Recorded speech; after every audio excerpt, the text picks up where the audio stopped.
Oke, assalamualaikum warahmatullahi wabarakatuh. Jadi perkenalkan nama saya Muhammad Atia Fadil, NIM 04241059 dari program studi Teknik Elektro. Jadi di sini saya akan menjelaskan materi konvolusi sinyal diskrit oleh mata kuliah saya Sinyal dan Sistem dengan dosen pengampu saya itu Bu Risti. Oke, sebelum kita langsung ke materinya, saya akan menjelaskan latar belakangnya. Oke, di sini kan saya akan menjelaskan latar belakang yang isinya itu adalah sinyal. Apa itu sinyal? Oke, saya di sini menjelaskan sinyal itu merupakan sebuah fungsi yang berisi informasi mengenai keadaan tingkah laku dari sebuah sistem secara fisik. Meskipun sinyal dapat diwujudkan dalam beberapa cara, dalam berbagai kasus informasi terdiri dari sebuah pola dari beberapa bentuk yang bervariasi. Secara garis besar, sinyal-sinyal dasar dapat dikelompokkan menjadi dua macam, yaitu sinyal dasar waktu kontinu dan sinyal diskrit. Jadi, kita di sini ada dua sinyal, yaitu kontinu dan diskrit. Nah, nanti saya akan jelaskan kontinu yang kayak gimana dan sinyalnya diskrit gimana sebagai perbandingan. Lanjut. Oke, di sini ada pengertiannya secara umum. Secara umum, cara untuk mengkombinasikan dua buah deret angka yang menghasilkan deret angka. Yang ketiga, secara matematis, integral yang mencerminkan jumlah lingkupan dari sebuah fungsi A yang digeser atas fungsi B sehingga menghasilkan fungsi C, konvolusi dilambangkan dengan asteris sekali. Sehingga A kali B sama dengan C. Berarti fungsi A dikonvolusikan dengan fungsi B menghasilkan fungsi C berdasarkan jenis sinyal konvolusi dibagi menjadi dua yaitu kontinu dan diskrit. Oke, next. Oke, di sini ada langsung ke pengertian konvolusi sinyal diskrit. Oke, konvolusi sinyal diskrit adalah operasi matematis yang digunakan untuk menentukan respon output suatu sistem linear waktu invarian LTI terhadap sinyal masukan tertentu. Secara sederhana, konvolusi menunjukkan bagaimana bentuk sinyal masukan dipengaruhi oleh karakteristik sistem. Dalam ranah diskrit, konvolusi antara dua sinyal dikali XN input dan HN respon impuls sistem ditulis sebagai persamaan yang ada di background hitam, yaitu YN sama dengan XN dikali HN sama dengan sigma K sama dengan min tahingga ke tahingga X K H N min K. Oke, di sini saya akan menjelaskan sinyal diskrit dan sinyal kontinu. Di sini ada dua grafik. Nah, di sini saya akan menjelaskan grafik mana aja yang diskrit, mana yang kontinu. Nah, perbedaannya tuh adalah di sini yang bagian kiri itu adalah sinyal diskrit dan sedangkan yang bagian kanan itu adalah sinyal kontinu. Kenapa bisa begitu? Karena sinyal diskrit tuh ngambil tuh di satu titik aja, sedangkan kontinu itu ngambil semua titik, atau bahasa semua waktu lah. Misal kita pakai contoh begini, misal kalau kita pakai diskrit, maka sampel ya, sampel tuh kita mengambil sampel, maka kita hanya mengambil sampel setiap 5 menit, maka tuh data-data yang setiap 5 menit itu hanya di satu waktu aja, maka grafiknya tidak hubung. Sedangkan kalau kontinu itu dia mengambil sampel standby. Jadi misalnya kalau dia mengambil, setiap 5 menit dia sudah merekod data-data, per detiknya itu, per detik dan semua waktunya. Nah, itu perbedaannya kontinu dan diskrit. Ya dilihatnya dari grafiknya ya. Oke, lanjut. Mekanisme konvolusi sinyal diskrit. Komputasi pada persamaan 1 dan 2 dapat diselesaikan dengan merubah discrete time index n sampai dengan i dalam sinyal Xn dan Vn, sehingga dihasilkan Xi dan Vi selanjutnya menjadi sebuah fungsi discrete time index i. Step berikutnya adalah menentukan Vn min i dan kemudian membentuk percerminan terhadap sinyal Vi.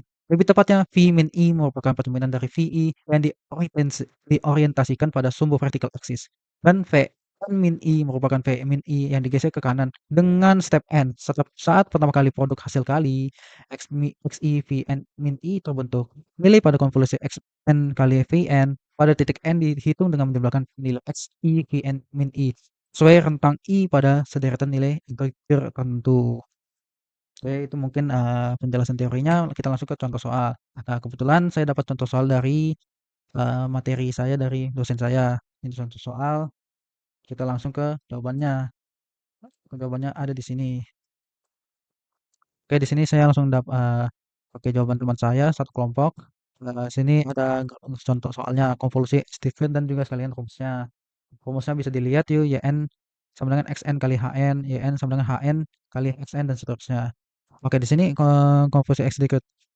Kita coba ubah n jadi K, XK dan HK karena di sini kan soalnya itu XN HN. Ada di garisnya kan. Lalu kan soalnya itu ada n saat n sama dengan 0.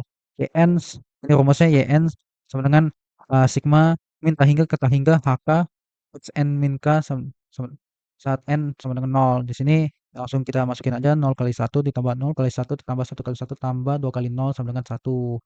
Apakah ada perbedaan? Tidak ada. Karena ini saat n sama dengan nol, jadi nggak ada nggak ada perubahan. Jadi kita langsung saat n sama dengan satu. Jn sama dengan sigma min tak hingga hk min kali x satu min k. Di sini ada perubahan kan. Jadi sebelum itu tapi kita lihat persamaannya nol kali satu tambah satu kali satu tambah satu kali 2 sama dengan 3. Nah, ini ada penggeseran, jadi ada pergeseran satu ke kanan. Ini mirip aja saat n sama dengan 2, kita langsung jelasin eee, anunya nol kali nol tambah satu kali satu tambah 2 kali satu tambah 3 kali nol sama dengan 3. Nah, di sini ada pergeseran 2, jadi di sini pergeseran satu jadi 2. Jadi bolehnya itu di satu 2 3 dan di sini maju ke satu 2 3 ada perubahan. Lalu kita ke saat n sama dengan 3.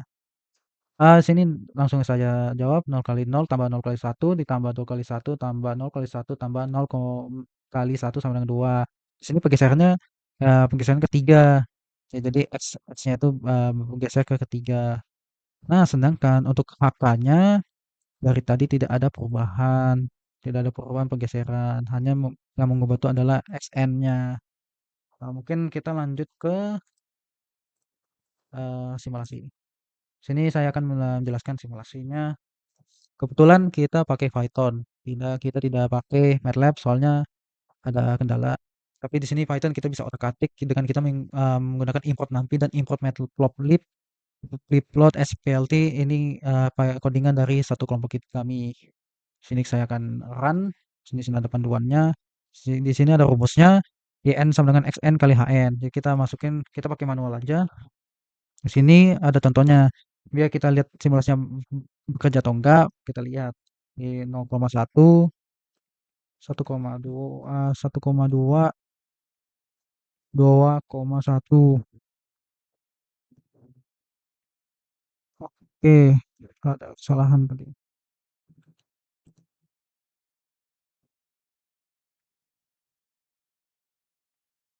Oke, lanjut ke masukin HN-nya, itu samain aja deh, biar enak. 1,2, 2,1. Sudah masuk ya? Salah lagi. 0,1, 1,2, 2,1. Maka ya kelihatan sudah hasil simulasinya. Di sini ada XN input yang kita sudah masukin. Itu 0, 01, 02, 012 ini HN-nya nih anu. Maka yang dihasilkan YN sama dengan XN kali HN hasil konklusi begini hasil konklusi simulasinya. Nah, mungkin begitu saja dari eh, penjelasan saya. Mungkin kalau ada salah mohon dimaafkan. Assalamualaikum warahmatullahi wabarakatuh.